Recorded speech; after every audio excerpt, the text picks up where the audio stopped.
হাদিসে পাকের মধ্যে বলেছেন শুআবুল ঈমান 3336 নম্বর হাদিস। ওই হাদিসের মধ্যে আল্লাহ রাসূল সাল্লাল্লাহু আলাইহি ওয়াসাল্লাম বলেছেন, দুনিয়ার মধ্যে যে কোনো ব্যক্তি মান খাফফাফা আন মামলুকিন ফীহি গফারাল্লাহু লাহু ওয়া আ'তাকাহু মিনান নার। আল্লাহ রাসূল বলেন, যে ব্যক্তি কোনো শ্রমিকের প্রতি দয়া করলো, অসুস্থ হয়েছে ছুটি দেয়া দিছে, কাজটা বেশি হয়ে গেছে আর একজন শ্রমিক লাগায় দিছে, দুইজনে কাজটা করো, কাজটা কঠিন, হঠাৎ করে রৌদ্র উঠে গেছে, তুমি এই কাজটা একা করতে পারবে না, আরেকজনকে লাগায় দিছে, কাজটা সহজ করে দিছে। তোমার ডিউটি 8 ঘন্টা, আচ্ছা আজকে অনেক কঠিন হয়ে যাইতেছে, রোজা রাখছো, তোমার 5 ঘন্টা দিলাম, 6 ঘন্টা দিলাম, 1 ঘন্টা কমায় দিলাম, নামাজের তোমার জন্য সুযোগ করে দিলাম। এইভাবে শ্রমিকদেরকে যারা শ্রমিকদের প্রতি যারা সহনশীল হবে, আল্লাহ রাসূল সাল্লাল্লাহু আলাইহি ওয়াসাল্লাম বলেন, যেই মালিক শ্রমিকের প্রতি সহনশীল, শ্রমিককে আসান করে দেয়, কাজকে হালকা করে দেয়, এই যে হালকা করে দিল, সহনশীল হইল, এই কারণে আল্লাহ রাব্বুল আলামিন তাকে জান্নাতের মেহমান বানিয়ে দেবেন। সুবহানাল্লাহ। ওয়া আ'তাকাহু মিনান নার, এবং শ্রমিকের প্রতি সহনশীল হওয়ার কারণে আল্লাহ রাব্বুল আলামিন এই গুণটা থাকার কারণে তাকে জাহান্নামের আগুন থেকে মুক্তি করে দিবেন। বলেন না সুবহানাল্লাহ। আজকে আমাদের আলোচ্য বিষয় হচ্ছে ইসলামে শ্রমিকদের মর্যাদা ও তাদের অধিকার সম্পর্কে। যেহেতু আজকে মে মাসের 1 তারিখ, পহেলা মে, গোটা বিশ্বের মধ্যে আজকে হচ্ছে শ্রমিক দিবস। তো ওই শ্রমিক দিবসের দিকে লক্ষ্য করে আজকে আমরা আলোচনা শুনব ইসলামে শ্রমিকের মর্যাদা ও অধিকার সম্পর্কে ইনশাআল্লাহ। দুনিয়াতে 2 ধরনের মানুষ আছে। এক ধরনের মানুষ হচ্ছে মালিক, আরেক ধরনের মানুষ হচ্ছে কর্মচারী। এক ধরনের মানুষ মালিক, আরেক ধরনের মানুষ হচ্ছে কর্মচারী। আল্লাহ 2 ধরনের মানুষ দুনিয়াতে দিয়েছেন, শ্রেণী বিন্যাস করেছেন। আল্লাহ রাব্বুল আলামিন এই শ্রেণী বিন্যাসের ব্যাপারে, কেন শ্রেণী বিন্যাস করেছেন, এই ব্যাপারে আল্লাহ রাব্বুল আলামিন কুরআনে কারীমের সূরা হুজরাতের 13 নম্বর আয়াতের মধ্যে বলেন, আল্লাহ বলেন, ইয়া আইয়ুহান নাস ইন্না খালাকনাকুম মিন যাকারিন ওয়া উনসা وجعلناكم شعوبا وقبائل لتعارفوا إن أكرمكم عند الله أتقاكم। আল্লাহ রাব্বুল আলামিন বলেন, ইয়া আইয়ুহান নাস, ও দুনিয়ার মানুষ, ইন্না খালাকনাকুম মিন যাকারিন ওয়া উনসা, দুনিয়ার মানুষ, আমি তোমাদেরকে সৃষ্টি করেছি একজন পুরুষ একজন নারী থেকে, মানে হযরতে আদম আলাইহিস সালাতু ওয়াস সালাম, হযরতে হাওয়া আলাইহিস সালাতু ওয়াস সালাম থেকে, অথবা তোমার পিতামাতা থেকে। দুনিয়ার সব মানুষ সৃষ্টি হয়েছে একজন পুরুষ একজন নারীর মাধ্যমে। ইয়া আইয়ুহান নাস ইন্না খালাকনাকুম মিন যাকারিন ওয়া উনসা ওয়া জাআলনাকুম শুউবান ওয়া কাবাইলা। দেখো, তোমরা যারা দুনিয়ার বুকে গেছো, সৃষ্টিগতভাবে তোমরা সকলেই কিন্তু একই মায়ের পেট থেকে বের হয়েছে। হযরতে হাওয়া আলাইহিস সালাতু ওয়াস সালাম, হযরতে আদম আলাইহিস সালাতু ওয়াস সালামের মাধ্যমে তোমরা দুনিয়ার বুকে আসছো। অর্থাৎ সৃষ্টিগত দিক দিয়ে তোমাদের কোনো পার্থক্য নাই, সবাই সমান। আল্লাহ বলেন, ওয়াজআলনাকুম শুউবান ওয়া কাবাইলা, তবে আমি আল্লাহ রাব্বুল আলামিন তোমাদেরকে শ্রেণী বিন্যাস করেছি। কাউকে অঢেল ধন সম্পদের মালিক বানিয়েছি, কাউকে টাকা পয়সা দেয় নাই দরিদ্র বানিয়েছি, কাউকে মালিক বানিয়েছি, কাউকে কর্মচারী বানিয়েছি, বিভিন্ন গোত্রে গোত্রে বিভক্ত করে দিয়েছি, উঁচু নিচুতে বিভক্ত করে দিয়েছি। কেন? লিতাআরাফু, যেন একজন তোমরা আরেকজনকে চিনতে পারো। এতটুকু আয়াত।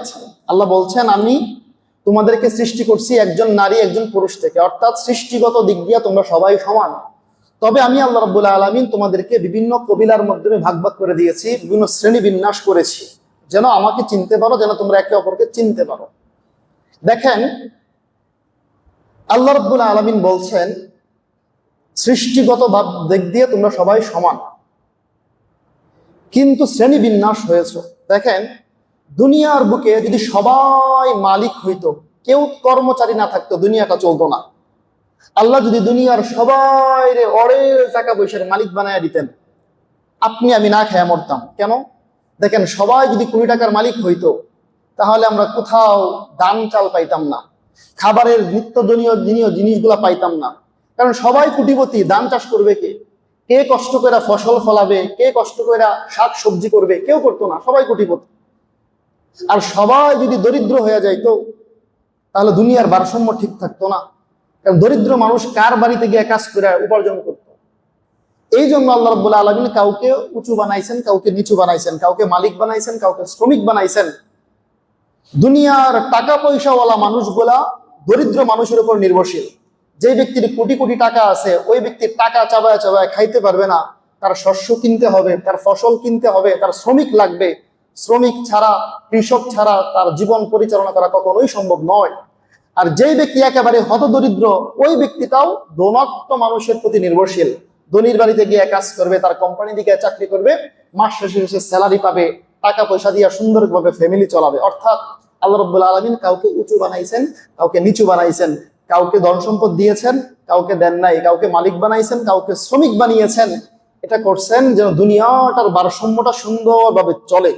তবে কেউ মালিক, কেউ শ্রমিক, কেউ উঁচু, কেউ নিচু, এই দৃশ্যগুলা, এই বিবেচনায় আল্লাহর কাছে একজন মানুষের মর্যাদা বৃদ্ধি পায় না। আল্লাহর কাছে মর্যাদা কিভাবে বৃদ্ধি পায়? আল্লাহ বলেন সূরা হুজরাতের 13 নম্বর আয়াত শেষ অংশে, ইন্না আকরামাকুম ইনদাল্লাহি আতকাকুম। আল্লাহ রাব্বুল আলামিন দুনিয়ার মানুষদেরকে বলে দেন, ও দুনিয়ার মানুষ, তোমরা শোনো, আমি আল্লাহ রাব্বুল আলামিন গোটা পৃথিবীর সমস্ত মানুষদেরকে একটা নারী একটা পুরুষ থেকে সৃষ্টি করেছি। অতঃপর আমি আল্লাহ রাব্বুল আলামিন এক একজনকে এক এক হালতের মধ্যে রেখেছি, এক একটা কবিলার মধ্যে দিয়েছি। কাউকে ধনী বানিয়েছি, কাউকে গরিব বানিয়েছি, কাউকে মালিক বানিয়েছি, কাউকে কর্মচারী বানিয়েছি। তবে তোমরা এটাও শুনে রাখো, এই যে একজন ধনী, একজন গরিব, একজন মালিক, একজন কর্মচারী, কে ধনী, কে মালিক, কে কর্মচারী, এইভাবে আমি আল্লাহ রাব্বুল আলামিনের কাছে মানুষের মর্যাদা বৃদ্ধি পায় না। শুধুমাত্র আমি আল্লাহ রাব্বুল আলামিনের কাছে একজন মানুষের মর্যাদা বৃদ্ধি পাই, ইন্না আকরামাকুম ইনদাল্লাহি আতকাকুম। আমি আল্লাহর কাছে একটা মানুষের সম্মান ওইভাবে বৃদ্ধি পাই যেই মানুষটা আমি আল্লাহ রাব্বুল আলামিনকে বেশি ভয় করে, তাকি হয়, আমি আল্লাহ রাব্বুল আলামিনের আদেশগুলো পালন করে, ওই ব্যক্তিটা আমি আল্লাহ রাব্বুল আলামিনের কাছে সবচাইতে প্রিয় হয়ে যায়। চাই সেই ব্যক্তিটা ধনী হোক অথবা গরিব হোক, যদি আমি আল্লাহ রাব্বুল আলামিনকে ভয় করে, আমি আল্লাহ রাব্বুল আলামিনের কাছে ওই বান্দাটা প্রিয় বান্দায় পরিণত হয়ে যায়। সুবহানাল্লাহ। তো আল্লাহ বলছেন, মানুষ সৃষ্টিগতভাবে সবাই সমান, একজন নারী পুরুষ থেকে বের হয়ে আসছে, কেউ ধনী কেউ গরিব আমি আল্লাহ নিজেই করেছি। কেননা যদি কাউকে ধনী কাউকে গরিব না বানায়, দুনিয়ার ভারসাম্য ঠিক থাকবে না। তবে কে ধনী, কে গরিব, কে মালিক, কে প্রজা, এটার মাধ্যমে একজন মানুষের মর্যাদা বৃদ্ধি পায় না। আমি আল্লাহর কাছে মর্যাদা বৃদ্ধি পাই কোন ব্যক্তিটা আমি আল্লাহকে বেশি ভয় করে, তার মাধ্যমে।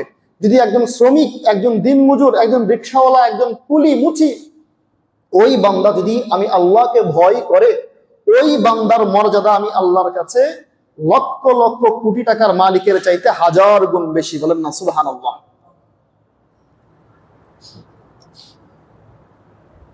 দ্বিতীয় নম্বর পয়েন্ট হচ্ছে,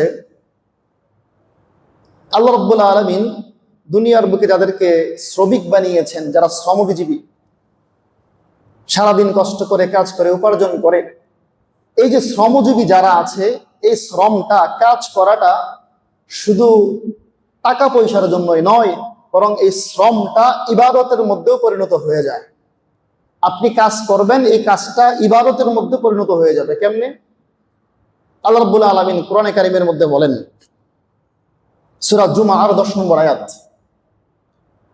فَإِذَا قُضِيَتِ الصَّلَاةُ فَانْتَشِرُوا فِي الْأَرْضِ وَابْتَغُوا مِنْ فَضْلِ اللَّهِ। আল্লাহ বলেন, ও দুনিয়ার মানুষ, তোমরা যারা জুমার দিন নামাজের মধ্যে আসবে, নামাজ শেষ, মসজিদের মধ্যে আর বসে থাকার কোনো প্রয়োজন নাই।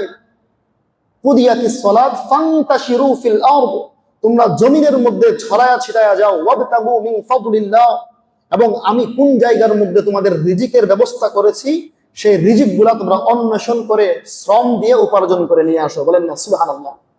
অর্থাৎ আল্লাহ বলতেছেন, তোমাকে আমি শক্তি দিয়েছি, এই শক্তিটা কাজে লাগিয়ে নামাজ শেষ আর মসজিদে বসে থাকতে হবে না। যাও জমিনের মধ্যে ছড়ায়া পড়ো, কোথায় গিয়ে ব্যবসা বাণিজ্য করা প্রয়োজন, কোথায় ফসল ফলানোর প্রয়োজন, চাকরি বাকরি করার প্রয়োজন, সব করো। ওইগুলা কইরা নিজের জীবনটাকে সুন্দরভাবে পরিচালনা করো। বলেন না সুবহানাল্লাহ। দেখেন আল্লাহ রাব্বুল আলামিন কোরআনে কারীমের মধ্যে যে আদেশ করেন, ওই আদেশ পালন করার নামই হচ্ছে সওয়াব, ওই আদেশ পালন করার নামই হচ্ছে ইবাদত। কোনো বান্দা যদি এই আয়াতের পরিপ্রেক্ষিতে, হঠাৎ যেহেতু আল্লাহ বলছেন নামাজ শেষ হয়েছে, এবার তুমি কর্মের মধ্যে লাগা যাও, আল্লাহর এই নির্দেশ অনুযায়ী কোনো বান্দা যদি চাকরি করে, কাজ করে, উপার্জন করে, আর নিয়ত করে আল্লাহ আমাকে বলছে কাজ করার জন্য, হালাল রিজিক অন্বেষণ করার জন্য, হালাল রিজিক উপার্জন করার জন্য, সেই নিয়তে আমি হালাল রিজিক উপার্জন করছি, ওই বান্দাটা রিক্সা চালাইতে পারে, ওই বান্দাটা ফসল ফলাইতে পারে, ওই বান্দাটা কোম্পানির মধ্যে চাকরি করতে পারে, এই সবগুলো কাজেই তার ইবাদতের মধ্যে পরিণত হয়ে যাবে। সুবহানাল্লাহ। দ্বিতীয় নম্বর, একই বিষয়ের ব্যাপারে হাদিসে পাকের মধ্যে আসছে, আল্লাহ রাসূল সাল্লাল্লাহু আলাইহি ওয়াসাল্লাম হাদিসে পাকের মধ্যে বলেছেন, দুনিয়ার বুকে ফরজ ইবাদত করার পরে, দুনিয়ার বুকে ফরজ ইবাদত করার পরে সবচাইতে গুরুত্বপূর্ণ দায়িত্ব হচ্ছে হালাল রিজিক অন্বেষণ করা, হালাল রিজিকের ব্যবস্থা করা। দুনিয়ার বুকে ফরজ ইবাদত বন্দেগী করার পরে সবচাইতে গুরু দায়িত্ব, সবচাইতে বড় দায়িত্ব হচ্ছে হালাল রিজিক কোথায় আছে সেটাকে উপার্জন করে নিয়ে আসা। এখন হালাল রিজিক কিভাবে আসতে পারে? হালাল রিজিক আসতে পারে আপনি চাকরি করার মাধ্যমে, যে কোনো কর্মের মাধ্যমে, যেগুলো হালাল পন্থায় আর কি, হালাল পন্থায় যে কোনো কাজের মাধ্যমে হালাল রিজিক অন্বেষণ করা যায়। তাহলে আমরা একটা কোরআনের আয়াত এবং হাদিসের মাধ্যমে বুঝলাম যে দুনিয়ার বুকে যে ব্যক্তি কর্মজীবী করে, কর্ম করে, কাজ করে, ওই কাজটাও আল্লাহ রাব্বুল আলামিন ইবাদতের মাধ্যমে গণ্য করে নেন। সুবহানাল্লাহ। এবার আসি, আল্লাহ রাসূল সাল্লাল্লাহু আলাইহি ওয়াসাল্লাম দুনিয়ার বুকে শ্রমজীবীদেরকে উৎসাহ দিয়েছেন, যারা শ্রমিক তাদেরকে উৎসাহ দিয়েছেন কাজ করার জন্য, ভিক্ষাবৃত্তিতে না যাওয়ার জন্য। আল্লাহ রাসূল সাল্লাল্লাহু আলাইহি ওয়াসাল্লাম ভিক্ষা করাকে খুবই নিকৃষ্ট কাজ বলেছেন। ভিক্ষাবৃত্তির ব্যাপারে আল্লাহ রাসূল সাল্লাল্লাহু আলাইহি ওয়াসাল্লাম ধমকি দিয়েছেন, এবং যারা ভিক্ষা করে তাদেরকে অনৈহিত করেছেন, উৎসাহ দেন নাই, বরং কর্মের ব্যাপারে উৎসাহ দিয়েছেন। আবু দাউদ শরীফের হাদিস, আবু দাউদ শরীফের হাদিসের মধ্যে আসছে, একজন সাহাবী, আনসারী সাহাবী রাসূল সাল্লাল্লাহু আলাইহি ওয়াসাল্লামের কাছে আসছে, আয়েশা বলতেছে, ইয়া রাসূলুল্লাহ, ইয়া হাবিবাল্লাহ, ওগো আল্লাহর নবী, আমি দরিদ্র মানুষ, অভাব অনটনের মধ্যে পড়ে গিয়েছি, ইয়া রাসূলুল্লাহ, ইয়া হাবিবাল্লাহ, আপনি আমাকে কিছু দান করেন, অর্থাৎ আপনি আমাকে ভিক্ষা দেন। আল্লাহ রাসূল সাল্লাল্লাহু আলাইহি ওয়াসাল্লাম ওই আনসারী সাহাবাকে বললেন, ও আমার সাহাবী, তোমার ঘরের মধ্যে কি আছে? ওই সাহাবী বললেন, ইয়া রাসূলুল্লাহ, ইয়া হাবিবাল্লাহ, আমার ঘরের মধ্যে তেমন কিছুই নাই, একটা চাদর আছে, যেই চাদরটার অর্ধেকটার মধ্যে আমি জমিনের মধ্যে বিছাই, আর অর্ধেকটা আমার শরীরের উপরের মধ্যে দেই। ইয়া রাসূলুল্লাহ, একটা মাত্র চাদর, অর্ধেকটা আমার বিছানার মধ্যে বিছায়া রাখি, আর অর্ধেকটা আমার শরীরের উপরে দেই। এবং বললেন, ইয়া রাসূলুল্লাহ, আরেকটা পাত্র আছে, কাঠের একটা পাত্র, যে পাত্রটা দিয়ে আমি পানি পান করি। এই দুইটা জিনিস ছাড়া আমার ঘরের মধ্যে আর কিছুই নাই, আমি অভাব অনটনের মধ্যে আছি, আমার ফ্যামিলি আছে, আপনি আমাকে কিছু দেন, সহযোগিতা করেন। মানে রাসূলের কাছে ভিক্ষা চাইছে। আল্লাহ রাসূল বললেন, ও সাহাবী, তোমার ঘরের মধ্যে যে দুইটা জিনিস আছে, যাও সেই দুইটা জিনিস আমার কাছে নিয়ে আসো। ওই আনসারী সাহাবী ঘরের মধ্যে গিয়েছেন, এবং যে একটা চাদর আছে, অর্ধেকটা বিছাইতে আর অর্ধেকটা শরীরের উপরে দিত, ওই চাদরটা, আর কাঠের একটা পাত্র, যে পাত্রটা দিয়ে পানি পান করতো, ওই দুইটা জিনিস রাসূলের কাছে নিয়ে আসছে, রাসূলের হাতের মধ্যে দিছে। এবার রাসূল সাল্লাল্লাহু আলাইহি ওয়াসাল্লাম উপস্থিত সমস্ত সাহাবাদেরকে বলতেছেন, হে আমার সাহাবায়ে কেরাম, এই দুইটা জিনিস, এই দুইটা বস্তু তোমাদের মধ্যে কে আছে কিনবে আমার কাছ থেকে? এক সাহাবী হাত তুলছে, ইয়া রাসূলুল্লাহ, আমি এই দুইটা জিনিস কিনবো 1 দিরহামের বিনিময়ে। আল্লাহ রাসূল বললেন, মাই ইয়াজিদ, এর চাইতে বেশি দাম দিয়ে কে কিনবে? কে আছো? ওই যে অনেক সময় পণ্য নিলামে তোলে না, মাছের বাজারে দেখা যায় দাম কত, 500 টাকা, এই 500 500 500, তারপর আবার বেশি বলে। তো অনেক সময় অনেক জায়গার মধ্যে ফলের আড়তের মধ্যে এরকম দেখা যায়, এক কার্টন ফল 500 টাকা, এই 500-এর উপরে 700, এরকম দাম তোলায় আর কি। এই যে জিনিসটা জায়েজ, এই হাদিস থেকে জায়েজ আসছে মাইয়াজিদ এই শব্দটা থেকে, যে কোনো একটা পণ্য সামনে নিয়ে আসা, এরা সবার সামনে বলা এটা কে কত টাকা দাম দিয়ে কিনবা, নিলামে তোলা আর কি, এইভাবেও ব্যবসা করা জায়েজ। তো রাসূল সাল্লাল্লাহু আলাইহি ওয়াসাল্লাম বলতেছেন মাইয়াজিদ, এই দুইটা পণ্য এর চাইতে আরো বেশি দাম দিয়া কে কিনবা? আরেক সাহাবী হাত তুলছে, ইয়া রাসূলুল্লাহ, ইয়া হাবিবাল্লাহ, আমি 2 দিরহাম দিয়া এই দুইটা জিনিস আপনার কাছ থেকে কিনতে চাই। রাসূল সাল্লাল্লাহু আলাইহি ওয়াসাল্লাম 2 দিরহামের বিনিময়ে চাদর এবং পানি পাত্রটা তার কাছে বিক্রি করলেন। বিক্রি করার পরে ওই আনসারী সাহাবী, যেই সাহাবী রাসূলের কাছে ভিক্ষা করতে আসছিল, রাসূলের কাছে কিছু চাইতে আসছিল, ওই সাহাবীকে বললেন, এই নাও 1 দিরহাম তোমাকে আমি দিলাম, এই 1 দিরহাম দিয়া বাজারে যাইবা, তোমাদের নিত্য প্রয়োজনীয় যে জিনিসটা একেবারেই প্রয়োজনীয় খাবার কিনবা, খাবার কিনা ফ্যামিলিকে দিবা। আর 1 দিরহাম তোমার হাতে রাখো, এটা নিয়ে যাইবা বাজার থেকে একটা কুড়াল কিনে নিয়ে আসবা, কুড়ালটা কেনার পরে আমি রাসূলের কাছে সেই কুড়ালটা নিয়ে আসবা। ওই আনসারী সাহাবী বাড়িতে গিয়েছেন, বাড়িতে যাওয়ার পরে 1 দিরহাম দিয়া বাজার করছে, বাজার বাড়িতে রেখে আসছে, আরেক দিরহাম দিয়া একটা কুড়াল কিনা নিয়ে আসছে, রাসূলের কাছে আইনা দিছে। এবার রাসূল সাল্লাল্লাহু আলাইহি ওয়াসাল্লাম ওই কুড়ালের শক্ত একটা হাতুড়ি লাগাইয়া দিছে, কুড়ালের পিছনে শক্ত একটা হাতুড়ি লাগাইয়া দিছে। হাতুড়ি লাগাইয়া দেওয়ার পরে বলতেছে, ও সাহাবী, এবার তুমি যাবা জঙ্গল থেকে, বাগান থেকে কাঠ কাটবা, বাজারে গিয়ে বিক্রি করবা। সাবধান, আগামী 15 দিনের মাঝখানে তুমি আমার সাথে দেখা করতে আসবে না, কাজের মধ্যে নিমজ্জিত থাকবা, একটানা লাগাতার কাজ করবা, আমার সাথে দেখা করার প্রয়োজন নাই, 15 দিন পরে অবশ্যই আমার সাথে সাক্ষাৎ করবা। ওই আল্লাহর বান্দা রাসূলে হাতুড়ি লাগাই দিছে কুড়ালের মধ্যে, ওই কুড়াল নিয়ে জঙ্গলে গেছে, গিয়া সাইরা গাছ কাটতেছে, বাজারে বিক্রি করতেছে, গাছ কাটতেছে, বাজারে বিক্রি করতেছে। 15 দিন পর্যন্ত এভাবে কাজ করার পরে তার হাতের মধ্যে 10 দিরহাম জমা হয়েছে। 10 দিরহাম মানে অনেক টাকা।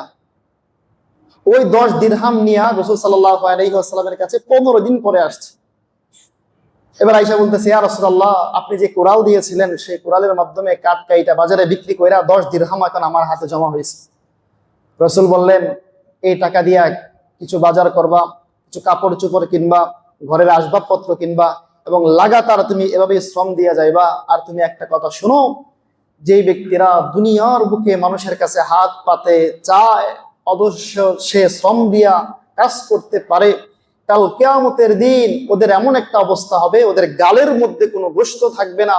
ওই অবস্থা থেকে তুমি যে নিজে উপার্জন করে খাইতেছো, এটা 1000 গুণ উত্তম। বলেন না সুবহানাল্লাহ। তো এই ছিল রাসূল সাল্লাল্লাহু আলাইহি ওয়াসাল্লামের মানুষের প্রতি কাজ করার উৎসাহ দেওয়ার হাদিস। রাসূল সাল্লাল্লাহু আলাইহি ওয়াসাল্লাম ভিক্ষাবৃত্তিকে নিষেধ করেছেন, নিজের শ্রম দিয়ে উপার্জন করার প্রতি উৎসাহ দিয়েছেন। শুধু তাই নয়, আরেকজন সাহাবী, আরেক দিনের ঘটনা, নাম তার কবিসা। ওই কবিসা রাদিয়াল্লাহু তাআলা আনহু রাসূলের কাছে গিয়া চাইছে, ইয়া রাসূলুল্লাহ, আপনি আমাকে দেন, কিছু একটা দেন, আমি অভাবের মধ্যে আছি।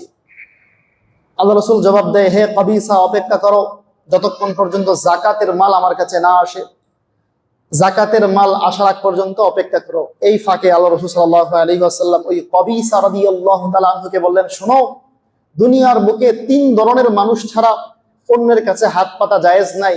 এক প্রকার মানুষ, ওই সমস্ত মানুষ যারা অন্যের ঋণের জিম্মাদারি গ্রহণ করছে।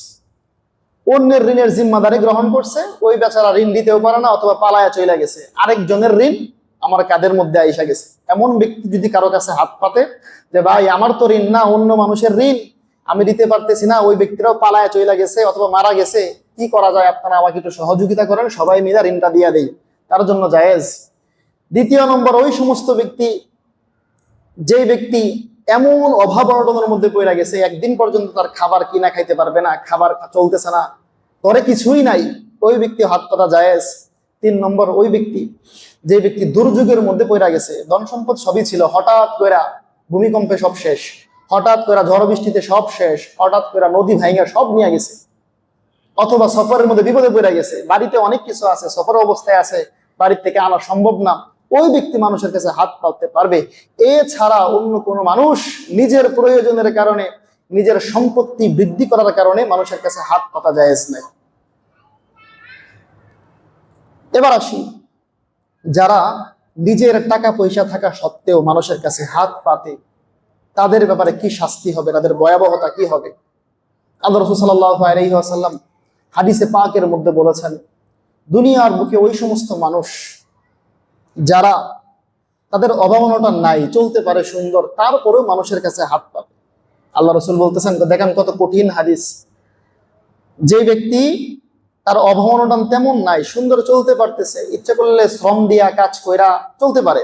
দেখবেন রাস্তাঘাটের মধ্যে অনেক মানুষ হয়, সুস্থ সবল মানুষ, হাত পাততেছে ভাই টাকা দেন, অথচ সে ইচ্ছা করলে একটা রিক্সা ভাড়া নিয়ে চালাইতে পারে, ইচ্ছা করলেই মানুষ পরের মানুষের কাজ করে খাইতে পারে, ইচ্ছা করলে অনেক ধরনের অনেক কিছু করতে পারে, এমনিতে তার একটা পেশা হয়ে গেছে। আল্লাহ রাসূল বলেন, এই কাজটাকে, মানুষের কাছে হাত পাতাকে যারা পেশা হিসাবে বানায় নেয়, কাল কিয়ামতের দিন ওরা যখন উঠবে, ওদের গালের মধ্যে এক চিমটি পরিমাণ গোশত থাকবে না, ওদের হাড্ডিগুলো পর্যন্ত দেখতে পাওয়া যাবে। নাউজুবিল্লাহ। 2 নম্বর শাস্তি, আল্লাহ রাসূল সাল্লাল্লাহু আলাইহি ওয়াসাল্লাম বলেন, মান সাআলান নাসা আমওয়ালুহুম তাকাসসুরান ফাইন্নাহু ইয়াসআলু জামরান। আল্লাহ রাসূল বলেন, যে ব্যক্তি নিজের ধন সম্পদ বাড়ানোর জন্য অপরের কাছে হাত পাতে, মানে টাকা পয়সা আছে ঠিকই, আমি 1 সপ্তাহ খাইতে পারবো, 1 সপ্তাহ চলতে পারবো, 1 মাস চলতে পারবো, এই টাকা আমার কাছে আছে, 1 বছরও চলতে পারবো, টাকা আমার কাছে আছে, তারপরেও আমি ভিক্ষা কেন করে? তার সম্পদ বৃদ্ধি করার জন্য। কার হাতে 2000 টাকা আছে, এই 2000-কে আরো 4000-এ পরিণত করার জন্য মানুষের কাছে হাত পাতে ভিক্ষা করে। আল্লাহ রাসূল বলতেছেন, এমন ব্যক্তি যারা আছে নিজের সম্পত্তি বৃদ্ধি করার জন্য মানুষের কাছে হাত পাতে ভিক্ষা করে, ফাইন্নাহু ইয়াসআলু জামরান, অবশ্যই সে মানুষের কাছে টাকা চাইলো না, সে জাহান্নামের অগ্নি ফুলিঙ্গ যেন সে নিজের কাছে চেয়ে নিল, জাহান্নামের আগুনের অগ্নি শিখা সে নিজের কাছে চেয়ে নিল। আল্লাহ রাসূল বলেন, এবার সেই ব্যক্তি বুঝুক জাহান্নামের আগুন সে নিজের কাছে বেশি সংরক্ষণ করবে নাকি কম সংরক্ষণ করবে। নাউজুবিল্লাহ। 3 নম্বর পয়েন্ট, শ্রমজীবীদের উৎসাহের ব্যাপারে আল্লাহ রাসূল সাল্লাল্লাহু আলাইহি ওয়াসাল্লাম বুখারী শরীফের হাদিসের মধ্যে বলেছেন, দুনিয়ার বুকে নবী একরাম যারা আসছেন তারা নিজেরাও শ্রম দিয়েছেন, নিজ হাতে উপার্জন করেছেন। নিজ হাতে উপার্জন করাটা শুধু ভালো কাজেই নয়, বরং নবীদের সুন্নত। বলেন না সুবহানাল্লাহ। হাদিসে পাকের মধ্যে আসছে, আল্লাহ রাসূল বলেছেন, নবী দাউদ আলাইহিস সালাতু ওয়াস সালাম দুনিয়ার বুকে যখন আসছেন, আল্লাহ রাব্বুল আলামিন নবী দাউদ আলাইহিস সালাতু ওয়াস সালামকে নিজের জীবিকা উপার্জনের জন্য তিনি লোহা গলাইতেন, লোহা গুলায়া তিনি বিভিন্ন লোহার পাত্র বানাইতেন, এই পাত্রগুলো বাজারে নিয়ে বিক্রি করে নিজের সংসার চালাইতেন। বলেন না সুবহানাল্লাহ। একজন নবী, পৃথিবীর শ্রেষ্ঠ মানুষ, জামানার শ্রেষ্ঠ মানুষ, নিজ হাতে লোহা পোড়ায়া, নিজ হাতে লোহা গলায়া, লোহার পাত্র বানায়া বাজারে বিক্রি করতেন। শুধু তাই নয়, জামানার নবী মূসা আলাইহিস সালাতু ওয়াস সালাম জীবন পরিচালনা করার জন্য তিনার শ্বশুর হযরতে শুআইব আলাইহিস সালাতু ওয়াস সালামের বাড়িতে 1-2 বছর নয়, 10 বছর পর্যন্ত রাকালগিরি করেছেন। সুবহানাল্লাহ। মূসা আলাইহিস সালাতু ওয়াস সালাম তিনি কত বড় একজন নবী, কালিমুল্লাহ, আল্লাহর সাথে তিনি সরাসরি কথা বলেছেন, তিনিও নিজের শ্রম দিয়ে উপার্জন করেছেন। ছাগল চড়াইছেন শ্বশুরালয়ে, শ্বশুর বাড়িতে, বিবাহের আগে, বিবাহের পরেও 10 বছর পর্যন্ত শ্বশুরের ছাগল চড়ায়া নিজের জীবনটাকে সুন্দরভাবে জীবিকা নির্বাহী করছেন। সুবহানাল্লাহ। শুধু তাই নয়, আপনার আমার রাসূল মুহাম্মদে মুস্তাফা আহমদে মুস্তাফা সাল্লাল্লাহু আলাইহি ওয়াসাল্লাম ব্যবসা বাণিজ্যের মধ্যে সময় দিয়েছেন। নবুয়ত প্রাপ্তির আগে তিনি 2 বার সিরিয়ার মধ্যে গিয়েছেন এবং খাদিজা রাদিয়াল্লাহু তাআলা আনহার সমস্ত ব্যবসায়ীর ভার তিনি নিজের হাতে নিয়েছিলেন। তিনি কয়েকবার বিভিন্ন রাষ্ট্রে সফর করেছেন শুধু ব্যবসার উদ্দেশ্যেই। বিভিন্ন রাষ্ট্রের মধ্যে যাইতেন, গিয়া নিজের পণ্যগুলো বিক্রি কইরা কাপড় চোপড়, মদিনার মধ্যে যে কাপড় চোপড় ছিল, ওই কাপড় চোপড় গুলা, কম্বল গুলা চড়া দামে বিক্রি কইরা সিরিয়া থেকে গম কিনে নিয়ে আসতেন, আর ওই গম দিয়া মদিনার মানুষগুলা সুন্দরভাবে সারা বছর রুটি বানায় খাইতেন। বলেন না সুবহানাল্লাহ। এইভাবেই সাহাবায়ে কেরাম এবং নবিয়ায়ে কেরাম নিজে শ্রম দিয়েছেন এবং শ্রমজীবীদেরকে উৎসাহ দিয়েছেন। শুধু তাই নয়, আল্লাহ রাসূল সাল্লাল্লাহু আলাইহি ওয়াসাল্লাম হাদিসে পাকের মধ্যে বলেছেন, দুনিয়ার বুকে যেই মানুষগুলা ইনকাম করে, উপার্জন করে, এই উপার্জনের মধ্যে সবচাইতে হালাল উপার্জন হচ্ছে নিজে শ্রম দিয়া যেটা উপার্জন করা হয়। নিজে শ্রম দিয়া যেই জিনিসটা উপার্জন করা হয় সেটা হচ্ছে সবচাইতে হালাল। উদাহরণস্বরূপ, একটা মানুষ কৃষি করে, কৃষি কাজ করে, নিজ হাতে সে বপন করতেছে, কষ্ট করে তার 4 মাস 3 মাস তার পিছনে মেহনত করতেছে, ফসলটা ফলায় আনতেছে, বাজারে বিক্রি করতেছে, এটা হচ্ছে সবচেয়ে হালাল ইনকাম। একটা মানুষ পায়ে হ্যান্ডেল মাইরা কষ্ট করে রিক্সা চালাইতেছে, এটা হচ্ছে সবচেয়ে হালাল ইনকাম। একটা মানুষ মাথার মধ্যে টুকরি নিয়ে আসা মাটি কাটতেছে, এটা হচ্ছে সবচেয়ে হালাল ইনকাম। একটা মানুষ উদ্যোক্তা হয়েছে, বিভিন্ন প্রোডাক্টের উদ্যোক্তা হয়েছে, ওই যে উদ্যোক্তা হয়েছে, কষ্ট করে উপার্জন করতেছে, কোনো হারাম জিনিসকে সে সংমিশ্রণ করে নাই, এটা হচ্ছে সবচেয়ে হালাল ইনকাম। আল্লাহ রাসূল তাই তো বলেন, যেই ব্যক্তি নিজের হাতের মাধ্যমে কষ্টের মাধ্যমে উপার্জন করে, ওই কষ্টের মাধ্যমে উপার্জনটা হচ্ছে সবচেয়ে হালাল ইনকাম। বলেন না সুবহানাল্লাহ।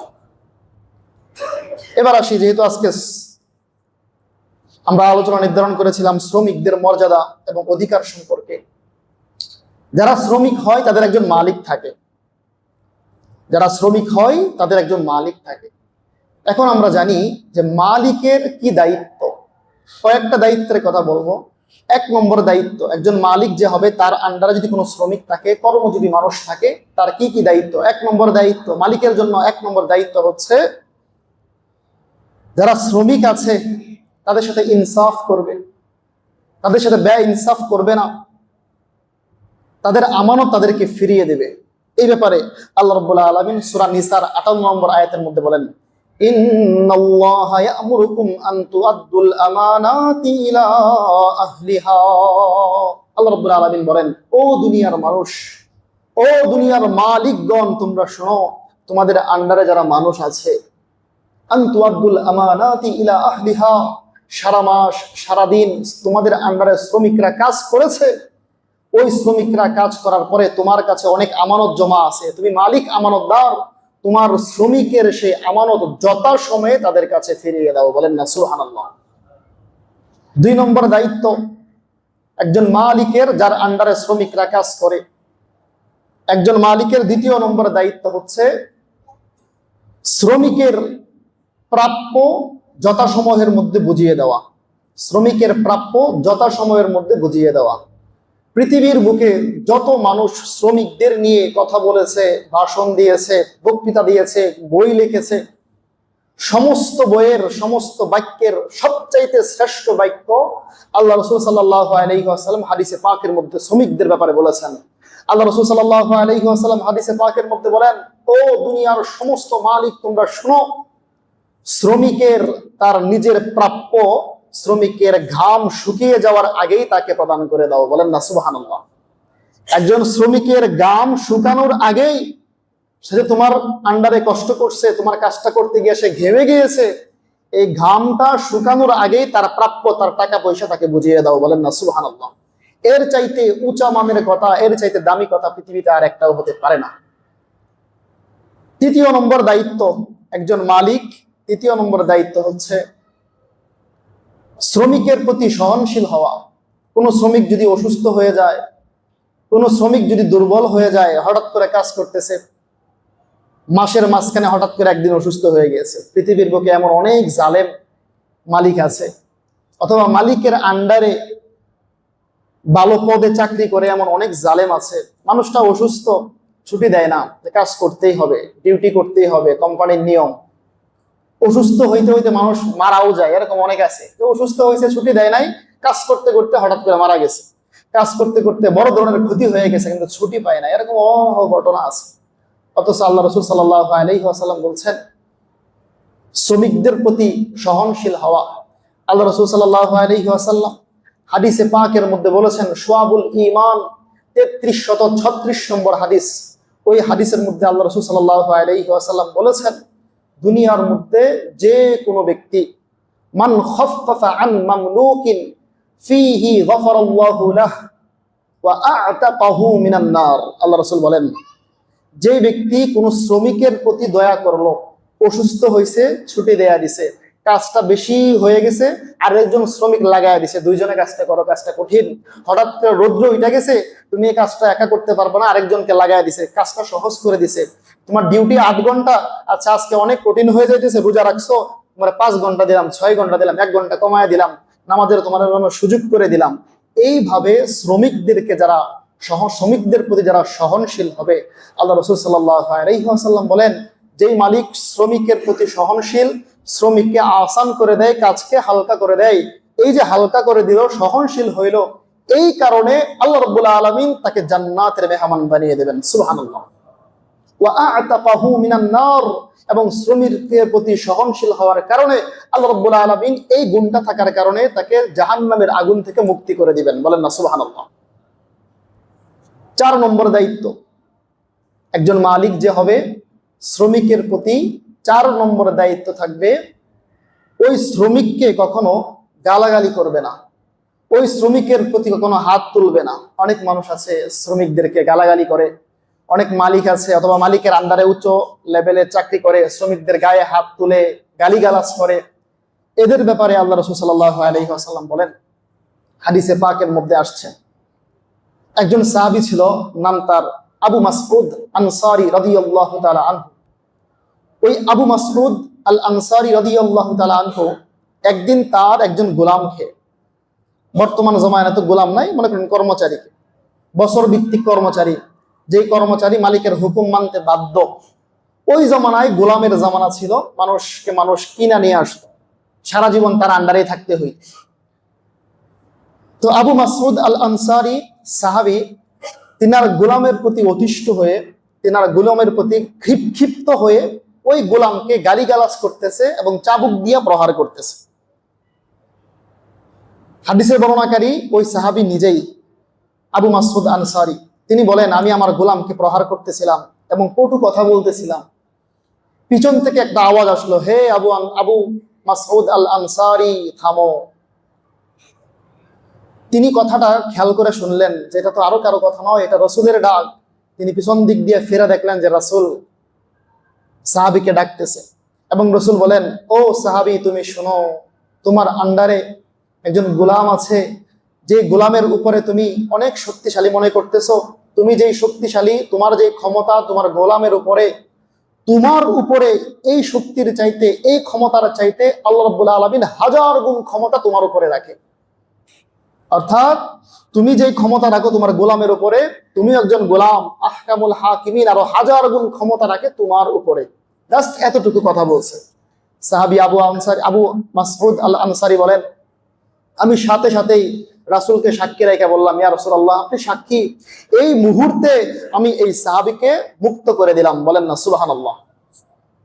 মুক্ত করে দেওয়ার পর আল্লাহ রাসূল বলতেছেন, হে আবু মাসউদ আল আনসারী, মুক্ত না করে দেওয়ার আর কোনো সুযোগ ছিল না, মুক্ত তোমাকে করতেই হইতো। কেননা তুমি যদি যেই কাজটা করছিলা আর যদি তাকে মুক্তি না দিতা, এই একটা কাজের জন্যই তোমার অধীনস্থ ব্যক্তিকে প্রহার করার কারণে, অধীনস্থ ব্যক্তিদের কর্মচারীদের উপরে অন্যায়ভাবে হাত তোলার কারণে আল্লাহ রাব্বুল আলামিন জাহান্নামের আগুন দিয়ে তোমাকে গ্রাস করে আনিত। বলেন না নাউজুবিল্লাহ। দেখেন কত কঠোর হাদিস। আল্লাহ রাসূল বলতেছেন, কোন মালিক যদি তার শ্রমিককে অন্যায়ভাবে হাত তোলে, যে শ্রমিকের কোনো অপরাধ নাই, ভুল তো মানুষের হইতেই পারে, একটা কাজ করতেছে, ভুল হয়ে গেছে, উল্টা পাল্টা হয়ে গেছে, হতেই পারে। তারপরে অন্যায়ভাবে কোনো ব্যক্তি যদি কোনো শ্রমিককে হাত তোলে, গালিগালাজ করে, আল্লাহ রাসূল বলছেন, ওই শ্রমিকের কাছ থেকে মাপ না নিতে পারলে এই একটা কাজের জন্যই ওই ব্যক্তিটাকে জাহান্নাম গ্রাস করে নিবে। বলেন না নাউজুবিল্লাহ। তো এই ছিল শ্রমিক, একজন মালিকের দায়িত্ব। এবার আসি, শ্রমিকের কি কোনো দায়িত্ব নাই? অবশ্যই আছে, শ্রমিকেরও দায়িত্ব আছে। শ্রমিকের দায়িত্ব কি? শ্রমিকের দায়িত্বের ব্যাপারে তিরমিজি শরীফের হাদিসের মধ্যে আসছে, আল্লাহ রাসূল সাল্লাল্লাহু আলাইহি ওয়াসাল্লাম বলেছেন, হাদিস নম্বর হচ্ছে 1312 নম্বর হাদিস। ওই হাদিসের মধ্যে আল্লাহ রাসূল সাল্লাল্লাহু আলাইহি ওয়াসাল্লাম বলেছেন, وقال رسول الله صلى الله عليه وسلم من غش فليس منا। আল্লাহ রাসূল বলেন, মান গশা ফালাইসা মিন্না, যেই ব্যক্তি মানুষকে ধোঁকা দেয় সেই ব্যক্তি আমি মুহাম্মদ সাল্লাল্লাহু আলাইহি ওয়াসাল্লামের কখনোই উম্মত হইতে পারে না। বলেন না নাউজুবিল্লাহ। ধোঁকা বলতে কি জিনিস? কোন একজন শ্রমিক মালিকের আন্ডারে কাজ করতে গিয়েছে, মালিক যতক্ষণ সাথে আছে ভালো করে কাজ করে, মালিক যখন দূরে চলে যায় খেলায় সময়টা কাটায় দেয়। কোন একজন শ্রমিক কোম্পানিতে চাকরি করে, মালিক বলছে আমানতের সাথে চাকরি করতে হবে, যখন নিয়োগ দেওয়া হয়েছে আমানতদারিতার ব্যাপারেই নিয়োগ দেওয়া হয়েছে, ওই মালিক যখন কেউ থাকে না অথবা চেক করার মতো যখন কেউ থাকে না, ওই কোম্পানি থেকে বিভিন্ন জিনিস চুরি করে নিয়ে আসে, আমানতের হেফাজত, আমানতের খেয়ানত করে, মানুষ মালিককে ধোঁকা দেয়। আল্লাহ রাসূল সাল্লাল্লাহু আলাইহি ওয়াসাল্লাম বলতেছেন, যে শ্রমিক তারা মালিককে ধোঁকা দেয়, ওই শ্রমিক কখনোই আমি মুহাম্মদ সাল্লাল্লাহু আলাইহি ওয়াসাল্লামের উম্মত হতে পারে না। বলেন না নাউজুবিল্লাহ। সর্বশেষ কথা, একজন মালিক একজন শ্রমিকের সম্পর্ক কেমন হবে, একজন মালিক এবং একজন শ্রমিকের সম্পর্কটা কেমন হবে, এই ব্যাপারে আল্লাহ রাসূল সাল্লাল্লাহু আলাইহি ওয়াসাল্লাম বুখারী শরীফের 30 নম্বর হাদিসের মধ্যে বলেছেন। আল্লাহ রাসূল বলেন, ইখওয়ানুকুম খাওয়ালাকুম, ইখওয়ানুকুম খাওয়ালুকুম। একজন মালিক একজন শ্রমিকের সম্পর্ক হবে ভাই ভাইয়ের মতো। একজন মালিক এবং একজন শ্রমিকের সম্পর্ক হবে ভাই ভাইয়ের মতো। আল্লাহ রাসূল সাল্লাল্লাহু আলাইহি ওয়াসাল্লাম বলেছেন, ও দুনিয়ার মালিক পক্ষ, তোমরা শুনো, তোমাদের শ্রমিক তোমাদের ভাইয়ের মতোই তোমরা আচরণ করবা। তোমরা যেই খাবার খাইবা তাকে সেই খাবার খাইতে দিবা, তোমরা যেই লিবাস পরিধান করবা তাকে সেই লিবাস পরিধান করতে দিবা। সংক্ষিপ্ত সময়ে শ্রমিকদের মর্যাদা ও অধিকার সম্পর্কে যে আলোচনা করলাম, আল্লাহ রাব্বুল আলামিন আমরা যারা মালিক পক্ষ আছি শ্রমিকদের প্রতি সহনশীল দরদ হওয়ার তৌফিক দান করুন। সকলে বলি আমিন। ওয়া আখিরি দাওয়ানা আলহামদুলিল্লাহি রাব্বিল